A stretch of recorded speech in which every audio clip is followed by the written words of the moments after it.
આકાશવાણી અમદાવાદ વડોદરા પ્રાદેશિક સમાચાર સોનલ પરમાર વાંચે છે. વડોદરાના સાવલી વિધાનસભા મતવિસ્તારના ભાજપના ધારાસભ્ય કેતન ઈમાનદારે રાજીનામું આપ્યું છે. આજે તેમણે વિધાનસભાના અધ્યક્ષને સંબોધીને પોતાનું રાજીનામું આપ્યું છે. નર્મદા જિલ્લાના રાજપીપળામાં આવતીકાલે ભાજપના પ્રદેશ અધ્યક્ષ સી.આર. પાટીલ રોડ શોમાં જોડાશે. શ્રી પાટીલ નવનિર્મિત કમલમ કાર્યાલય ખાતે જાહેર સભાને સંબોધશે. રોડ શોની સાથે સાથે પાર્ટીના કાર્યકરોની બાઇક રેલી પણ યોજાશે. દરમિયાન લોકસભા ચૂંટણી માટે પાર્ટીના ઘોષણાપત્રને મંજૂરી આપવા માટે આજે નવી દિલ્હીમાં કોંગ્રેસની રાષ્ટ્રીય કાર્યકારી સમિતિની બેઠક યોજાઈ. લોકસભા ચૂંટણી માટે ઉમેદવારોના નામ નક્કી કરવા માટે આજે સાંજે કોંગ્રેસની કેન્દ્રીય ચૂંટણી સમિતિની બેઠક યોજાય તેવી શક્યતા છે. ભાવનગર લોકસભા બેઠકના ભાજપના ઉમેદવાર નીમુબેન બાંભણિયાએ બોટાદ વિધાનસભાથી ચૂંટણી પ્રચારનો પ્રારંભ કર્યો છે. અમારા બોટાદ જિલ્લાના પ્રતિનિધિ પ્રકાશ ભીમાણી જણાવે છે કે બોટાદના લાઠીદળ જિલ્લા પંચાયત બેઠકના લાઠીદળ ગામે કાર્યકરો અને લોકોની સાથે બેઠક યોજી ચૂંટણી પ્રચાર કર્યો. ગુજરાતમાં 7મી મેએ લોકસભાની ચૂંટણીનું મતદાન થવાનું છે, ત્યારે ભાજપ અને કોંગ્રેસે ઉમેદવારોની પસંદગી કરી જાહેરાત પણ કરવામાં આવી છે. આમ રાજ્યમાં દરેક રાજકીય પક્ષો દ્વારા ચૂંટણીની તમામ તૈયારીઓ શરૂ કરી દીધી છે.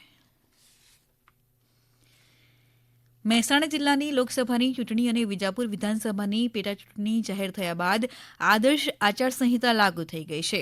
અમારા મહેસાણા જિલ્લાના પ્રતિનિધિ જયંતિ ચૌધરી જણાવે છે કે જિલ્લાની 7 વિધાનસભા ક્ષેત્રોમાં રાજકીય પ્રચાર પ્રસારની સામગ્રી હટાવવાની કામગીરી શરૂ કરાઈ છે, જેમાં જાહેર મિલકતો અને ખાનગી મિલકતો ઉપર લગાડેલા બેનર્સ, હોર્ડિંગ્સ, પોસ્ટર, ભીંતચિત્રોનો સમાવેશ થાય છે.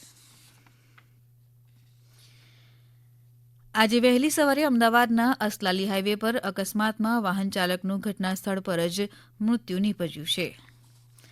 ઉલ્લેખનીય છે કે એક ટ્રક હાઇવે પર ઊભો હતો ત્યારે એક બીજા ટ્રકે પાછળથી ટક્કર મારતા આ અકસ્માત સર્જાયો હતો. આ અંગે અસલાલી પોલીસ સ્ટેશનથી તપાસ કરવામાં આવી રહી છે. ભાવનગર સોમનાથ નેશનલ હાઇવે પર ત્રાપજ ગામ નજીક કાર પલટી ખાઈ જતા 2 વ્યક્તિઓના ઘટના સ્થળે મોત થયા છે. અમારા ભાવનગરના પ્રતિનિધિ સુરેશ ત્રિવેદી જણાવે છે કે અકસ્માતમાં ગંભીર રીતે ઇજાગ્રસ્ત માતા પુત્રને સારવાર અર્થે ભાવનગરની સર ટી હોસ્પિટલમાં ખસેડવામાં આવ્યા છે.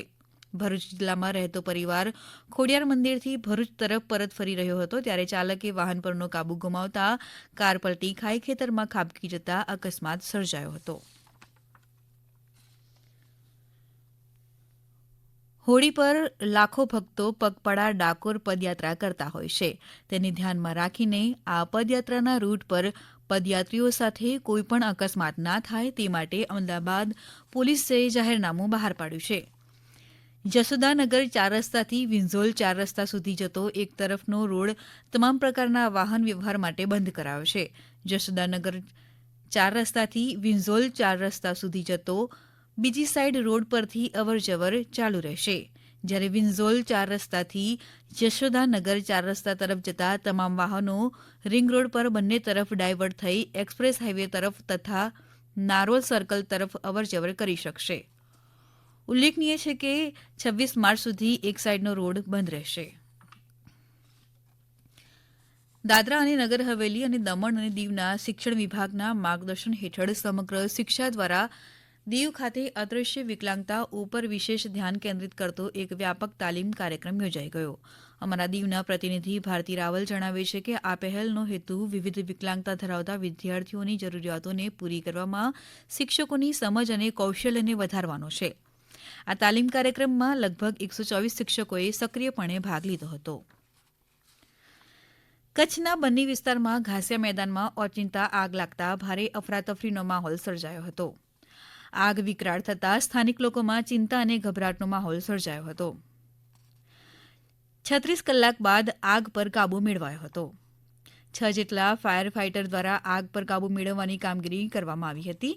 અમારા કચ્છના પ્રતિનિધિ હેમાંગ પટણીના જણાવ્યા પ્રમાણે આગની આ ઘટનામાં ઘાસનો મોટો જથ્થો સળગી જવા સાથે કેટલાક નાના પશુઓ સળગી ગયા હોવાનું અહેવાલ મળ્યા છે. આકાશવાણીના અમદાવાદ વડોદરા કેન્દ્ર પરથી પ્રાદેશિક સમાચાર પૂરા થયા. વધુ સમાચાર આપ અમારી વેબસાઇટ ન્યૂઝ ઓન એર .gov.in/ગુજરાતી પર વાંચી શકશો.